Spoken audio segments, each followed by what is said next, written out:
Hello and welcome to the TNR Accounting Podcast. And today we're going to talk about the old age pension, otherwise known as the aged pension, and whether you fit the bill. Australians have a long history when it comes to age pension schemes. The first national pension scheme in Australia was formed way back in 1909 and provided the grand sum of £1 per fortnight for men over the age of 65. As life expectancy for males at the time was only around 55 years, most men did not even reach the qualifying age, and so the pension at the time was very affordable, which is just as well as its funding came out of general revenue.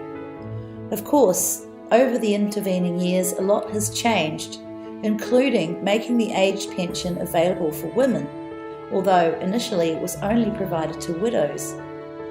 Also, in the intervening years, they have introduced means testing and tying the pension payment rates to inflation. But given that a lot of recent budgetary changes have been focused on the welfare sector and may or may not have been put in place, retirees and pre-retirees can be excused for feeling some confusion over just what exactly is the makeup of the age pension and what are the conditions to receive it and the eligibility factors involved. The main features of the age pension as it now stands are a basic minimum rate of $776.70 a fortnight for singles and $1,171 a fortnight for couples, and that dates from September the 20th, 2014. There's an eligibility age of 65 years, and there's the application of an income test and an assets test, which can reduce the payment rate for those that exceed certain thresholds for each. So, to qualify for the age pension, you first must have been an Australian resident for at least 10 years, but you must also satisfy the age, income and assets tests. The Q&A list that follows will hopefully spell out the current status quo and help you determine whether you're eligible, what hurdles there are to get there, and what benefits you could receive. So the first question is, what age do you have to be to qualify for the age pension, and will this change? So the answer is, the current qualifying age for all people, whether male or female, is 65. From the 1st of July in 2017, the qualifying age is going to increase by 6 months and will rise in 6-month increments every 2 years to reach the age of 67 by July the 1st, 2023. The federal government has said that it plans to further increase the eligibility age to 70 by 2035, but this is yet to be legislated. What are the means tests to determine how much age pension I will get paid? The age pension payment amounts can be restricted because of income and assets tests. Generally, whichever test results in a lower payment is the one that applies to you. If the level of assets or income exceeds the relevant threshold for full benefits, the benefit entitlement is clawed back, and that results in a partial pension payment. Of course, going over the upper thresholds results in ineligibility for any pension amount. As a reminder about the difference between assets and income, remember this: money in the bank is an asset, but the interest it earns is income. A holiday house is an asset, but the rent it generates is income.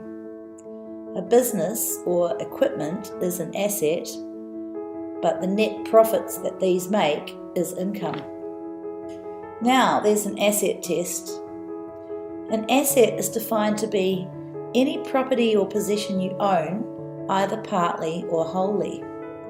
It includes assets held outside Australia and debts owing to you.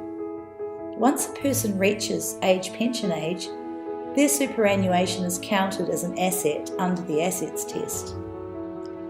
So, assessable assets typically include amounts in superannuation for persons who have reached the age pension age, reportable superannuation contributions, typically salary sacrifice, cash in the market value of financial assets held, including interest-bearing deposits, fixed deposits, bonds, debentures, shares, property trust units, friendly society bonds and managed investments, real estate including a holiday home other than the principal home, total net losses from rental property, value of businesses or farms including goodwill, where goodwill is shown on the balance sheet, and surrender value of life insurance policies, and so on. Other assessable assets are more obvious, and they include items such as boats, caravans, motor vehicles, and other household contents and personal effects. The asset test limits are also determined by a person's home ownership status. For home owning singles, the value of all eligible assets must be less than $202,000 for a full pension or $771,750 for a part pension. For non-home owning singles, the value limits are $348,500 full pension and $918,250 part pension.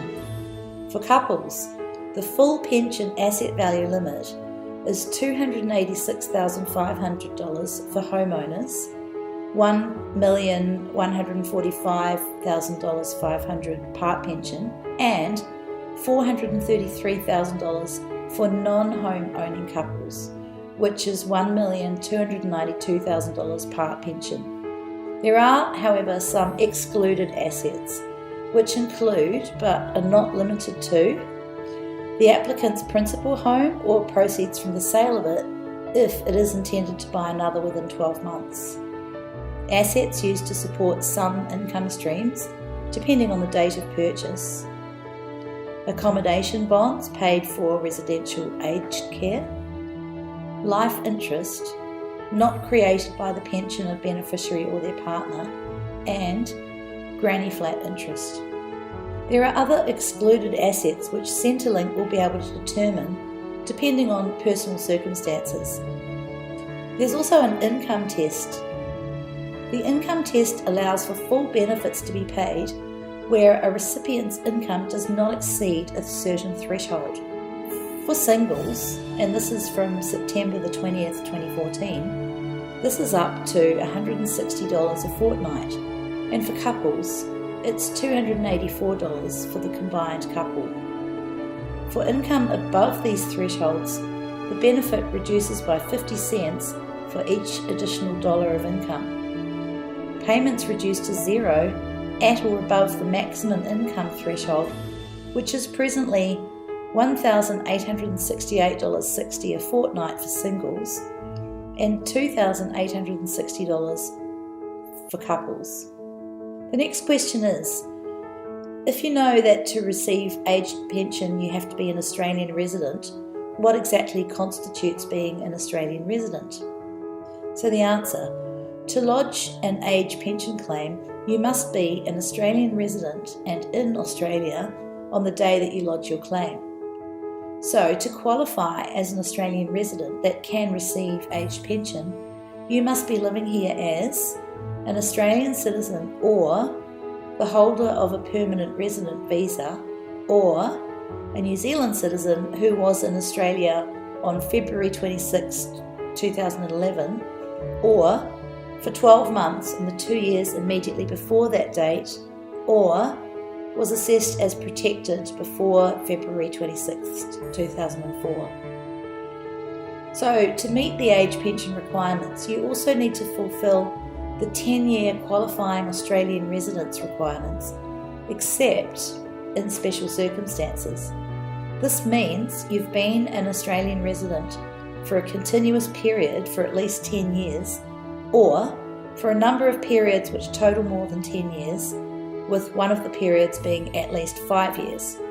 So the next question is, once you've found out that you do fulfil all criteria, how do you apply for your age pension payment? So the answer is, you should submit your claim to the Department of Human Services, which is Centrelink, as soon as possible so that you can be paid from the earliest possible date. When lodging your claim, you will need to provide details of your income and assets, your partner's income, and assets, as well as details of any overseas pension you receive. You can either claim online by registering for Centrelink's online services, or you can fill in an age pension claim form which Centrelink can provide.